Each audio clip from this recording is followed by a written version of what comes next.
Bayan, isa sa mga trabaho na hindi madaling pasukin ay yung hanap buhay kung saan ikaw ay napapaligiran ng mga patay. Kamusta kaya ba yung buhay bilang isang embalsamador? Panoorin po natin ang istorya ni Carl. Isa sa pinakamasakit na maaring mangyari sa tao ay ang mawala ng mahal sa buhay. Pero paano kung ikaw mismo ang hahawak sa malamig niyang katawan, ang mag-iembalsamo sa taong nagbigay sa iyo ng buhay? Sa murang edad, namulat si Carl Aldrich Tandok sa funeral business ng kanilang pamilya. Umikot ang kanyang kabataan katabi ng mga taol, bangkay, at mga pamilyang umiiyak. Ito ang kinalakihan niya. Ito rin ang buhay na pinili niyang tahakin. Since 5 years old kasi, nanonood na ako sa parents ko pag nag-embal. Minsan sumisilip ako, tumatakbo-takbo pa ako dito sa funeral namin.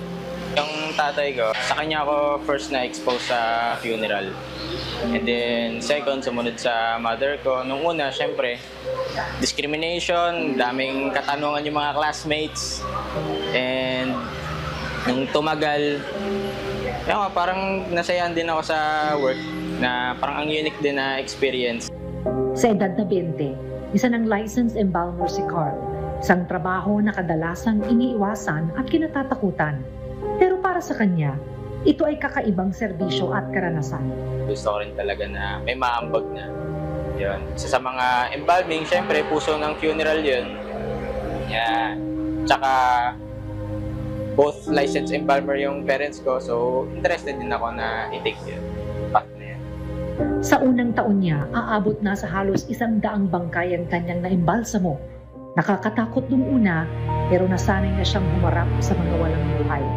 May mga kumakalabit, may mga tumatawag, at saka, minsan paranormal activities, may kumakalabog.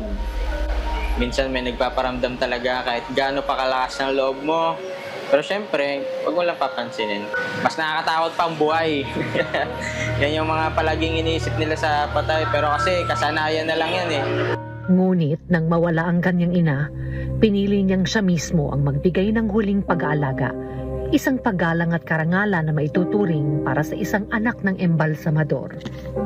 Since embalmer yung parents ko, pag nawala sila, gusto rin nila talaga ako. Para syempre, pag ikaw kasi yung gumawa, malalaman mo kung maayos ba yung pagkakagawa mo o hindi. Nung tinititigan ko siya, hindi na siya yung nakikita ko eh. Parang corpse na lang yan eh. Yung mismong soul, wala na. Karangalan na rin, parang honor na rin sa aming mga embalsamador na ikaw gagawa ng minamahal mo sa buhay. Malayo man ang profesyong ito sa mga gusto ng kabataan ngayon, para kay Carl, ang pagbibigay respeto sa mga yumao ay isa ring marangal na trabaho. May iba-iba tayong kahiligan, may iba-iba tayong kagustuhan. Siyempre, imagine mo na ang mundo na walang embalmer, di ba? Kaya meron talagang iba dapat mag-sacrifice. Sana ako doon siguro sa mga napiling frontliner. Maraming takot sa kamatayan, pero may mga taong gaya ni Carl na araw-araw itong hinaharap. Sa kabila ng kanyang edad, hindi maitatanggi na malawak na ang pagtingin niya sa buhay at kamatayan. Araw-araw man niyang kaharap ang mga bangkay. Buhay na buhay ang kagustuhan niyang ipagpatuloy ang buhay embalsamador.